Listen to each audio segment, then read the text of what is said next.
बिस्मिल्लाहिर्रहमानिर्रहीम। Mohammad फ़खरुल्लाह, lecturer in mathematics, आपको एक दफ़ा फिर खुशामदीद कहता हूँ। यूनिट नंबर 1 हमने स्टार्ट किया हुआ है, तो यूनिट नंबर 1 में हम लेक्चर नंबर 3 को डिस्कस करेंगे। लेक्चर नंबर 3 में हमारे पास कुछ डेफिनेशंस हैं, वो हम पहले डिस्कस करेंगे। हमारी एक्सरसाइज 1.1 कंप्लीट हो गई थी, अभी हमने 1.2 एक्सरसाइज भी शुरू करनी है। और 1.1 एक्सरसाइज से पहले जो कुछ डेफिनेशंस थी वो रह गई थी, तो वो डेफिनेशंस पहले डिस्कस करेंगे। तो लेक्चर डिटेल्स में आप देखें, यूनिट नंबर 1 हम डिस्कस करें फंक्शन एंड लिमिट्स और definition of linear, identity, constant और रैशनल, एक्सपोनेंशियल, लॉगरिथमिक फंक्शंस को हम डिस्कस करेंगे। एग्जांपल नंबर 5 और 6 को भी हम डिस्कस करेंगे पेज नंबर 3 और 4 पे, और एग्जांपल नंबर 1, 2, 3 पेज नंबर 9, 10 पे भी हम डिस्कस करेंगे। उसके बाद एक्सरसाइज 1.2 का क्वेश्चन नंबर 1 करेंगे। तो सबसे पहले हम जो है डेफिनेशन ऑफ लीनियर फंक्शन के बारे में डिस्कस करेंगे। If the degree of polynomial function is 1, then it is called a linear function. A linear function is of the form f of x is equal to ax plus b, a is not equal to 0, a, b are the real numbers. तो ये जो a, b is real number and a is not equal to 0, ये जो बातें लिखी हुई है MCQs के लिहाज से अहम है। सबसे इम्पोर्टेंट बात इसमें यह है कि लीनियर फंक्शन वो फंक्शन होता है जिसमें जो वेरिएबल होता है उसकी मैक्सिमम पावर क्या होती है, 1 होती है। तो ऐसे फंक्शन को हम क्या कहते हैं, लीनियर फंक्शन कहते हैं। उसके बाद देखें हमारे पास नेक्स्ट है डेफिनेशन ऑफ आइडेंटिटी फंक्शन है।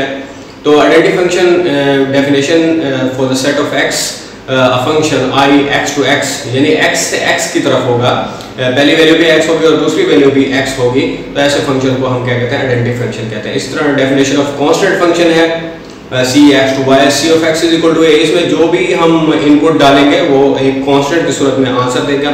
तो इसकी एग्जांपल भी दी हुई है, जैसे c of x is equal to is a constant function. उसके बाद देखें नेक्स्ट हमारे पास है definition of rational function, a function r of x of the form p of x over q of x, where p of x and q of x are polynomials. Polynomials को already हम discuss कर चुके हैं।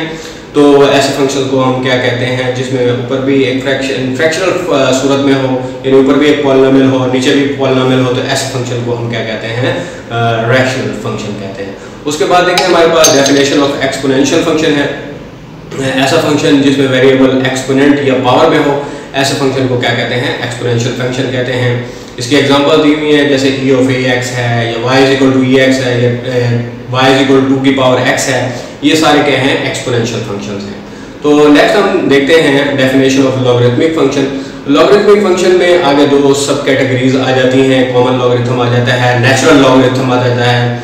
तो logarithm function जो एक equation की सूरत में होता है, अगर x is equal to ax हो, ज़्यादातर ये एक्सपोनेंट्स को चेंज करने के लिए इस्तेमाल होता है। x is equal to ax और log of y is equal to log of ax हो, फिर a इज ग्रेटर देन 0 है, a is not equal to 0, ये जो बातें दोनों लिखी हुई है, a is greater than 0 and a is not equal is called logarithm. इस ये MCQs के लिहाज से अहम है।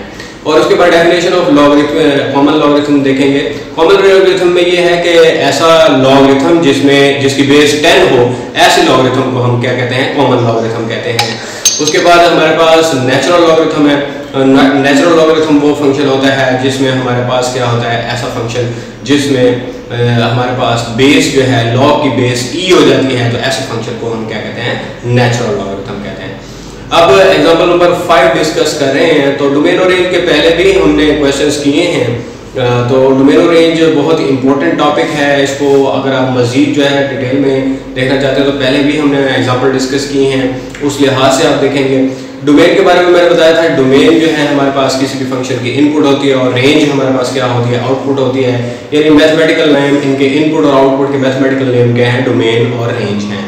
तो ज़्यादातर जो फंक्शंस हम डालते हैं उन फंक्शन में डोमेन को हम -∞ से +∞ की तरफ ले जाते हैं, और ये तमाम वैल्यूज ओरिजिनल फंक्शन में हम पुट करते हैं। अगर हमारे पास आउटपुट ना आए, जो गिवन फंक्शन होता है उसमें x की जगह पुट करते हैं, जैसे f of x is equal to x square plus 1 दिया हुआ है हमारे पास गिवन फंक्शन एग्जांपल नंबर 5 पे 3 पे।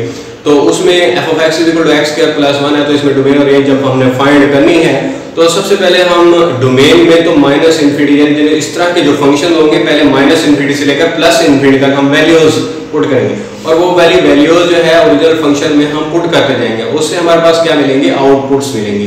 तो उन आउटपुट्स को हम जो है रेंज की सूरत में देंगे। जैसे माइनस इन्फिनिटी है, जब इसको ओरिजिनल फंक्शन या f of x is equal to x square plus 1 में पुट करते हैं तो माइनस की वजह से, स्क्वायर की वजह से ये माइनस क्या हो जाता है, प्लस हो जाता है और आंसर क्या आ जाता है प्लस इन्फिनिटी। फिर उसके बाद and so on numbers put करते जाते हैं, जैसे -2 पुट किया तो आंसर क्या आ गया 5 आ गया, -1 पुट किया जैसे टेबल में शो किया हुआ है। तो इस तरह हमारे पास जो है डोमेन और रेंज आ जाएगी। डोमेन जो है माइनस इन्फिनिटी से लेकर प्लस इन्फिनिटी और रेंज जो है 1 से लेकर प्लस इन्फिनिटी। उसके बाद एग्जांपल नंबर 6 देखें, ये पीस वाइज फंक्शन है। पीस वाइज फंक्शन से मुराद ये होता है कि इसमें दो हिस्से हैं।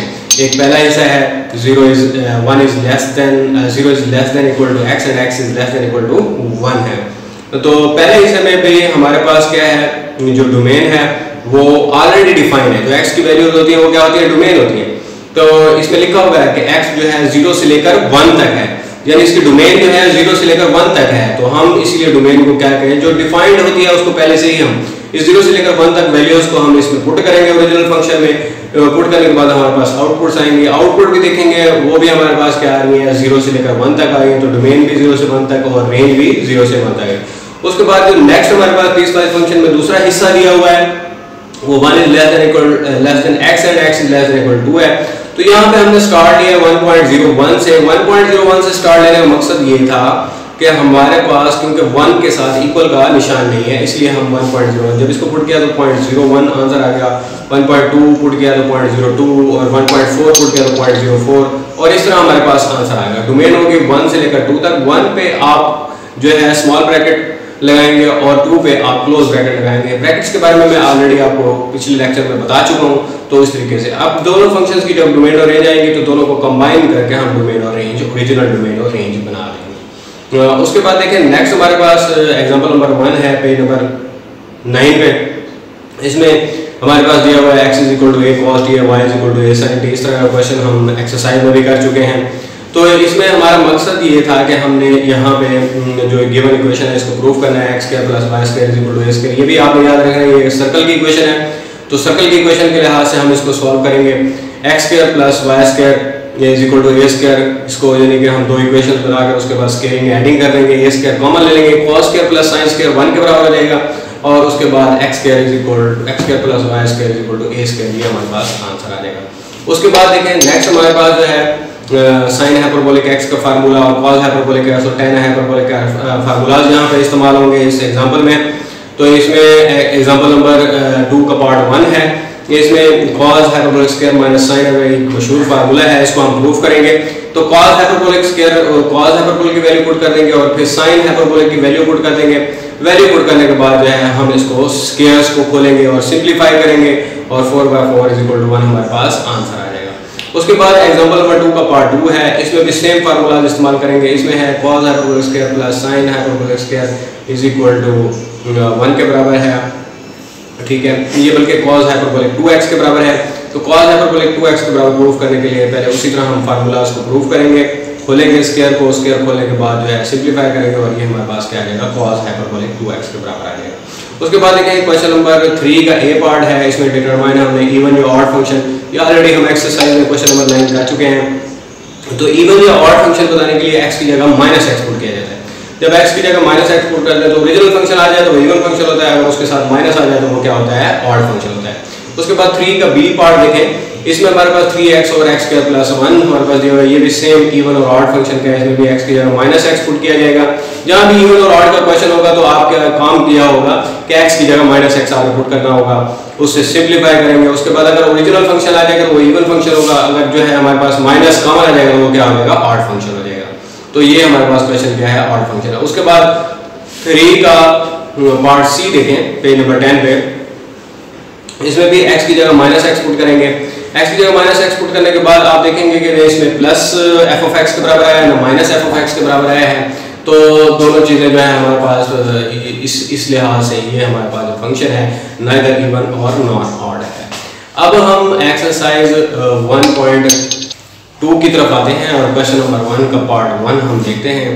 इस क्वेश्चन को आपने बहुत ही एहतियात से समझना है क्योंकि तमाम अगले जितने भी पार्ट्स हैं ये तकरीबन 16 पार्ट्स बनते हैं और तमाम के तमाम पार्ट्स एक जैसे ही हैं, तो इसको आपने तवज्जो से समझना है। इसमें देखें जैसे हमारे पास f ऑफ x एक फंक्शन दिया हुआ है, g ऑफ x एक फंक्शन दिया हुआ है और इसमें f circle g of x दिया हुआ है। f circle g of x क्या है, कंपोजिशन ऑफ फंक्शन है। कंपोजिशन ऑफ फंक्शंस के बारे में नेक्स्ट लेक्चर हम डिस्कस करेंगे, इसकी डेफिनेशन को पढ़ेंगे। कंपोजिशन ऑफ फंक्शन क्या होता है? दो फंक्शंस का ज्वाइन होता है, यानी दो फंक्शंस को ज्वाइन करके हम एक ही वैल्यू पे अप्लाई करते हैं। जैसे हमारे पास f circle g of x दिया हुआ है, तो सबसे पहला काम जो सोल्यूशन हम स्टार्ट कर रहे हैं, तो इसको आपने तवज्जो से सुनना है। f circle g of x दिया हुआ है, सबसे पहले आपने सर्कल की जगह एक ब्रैकेट लगानी है। ये स्टेप बड़ा अहम है, यानी f सर्कल की जगह ब्रैकेट लगाने के बाद जो है आपने g ऑफ x की वैल्यू पुट कर देनी है। ये दोनों स्टेप बहुत ईजी हैं। पहला स्टेप क्या करना है, आपने सर्कल की जगह आपने ब्रैकेट लगानी है, और दूसरा स्टेप आपने क्या करना है, g ऑफ x की वैल्यू पुट कर देनी है। g ऑफ x की वैल्यू पुट करने के बाद जो है आप इस पर f अप्लाई करेंगे, जो बाहर फंक्शन दिया हुआ है f अप्लाई करेंगे। g ऑफ x की वैल्यू क्या है, 3/x - 1 है, तो वो वैल्यू हम पुट करेंगे।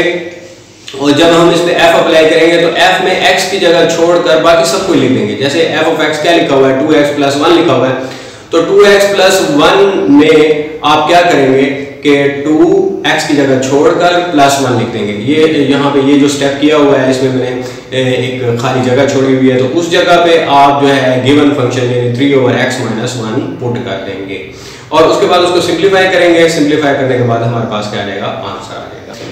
वीडियो को आप अच्छे तरीके से देखें। कोई चीज़ भी आपको समझ नहीं आती तो आप लाजमी कमेंट करें, और इसको लाइक करें, और इसको शेयर करें।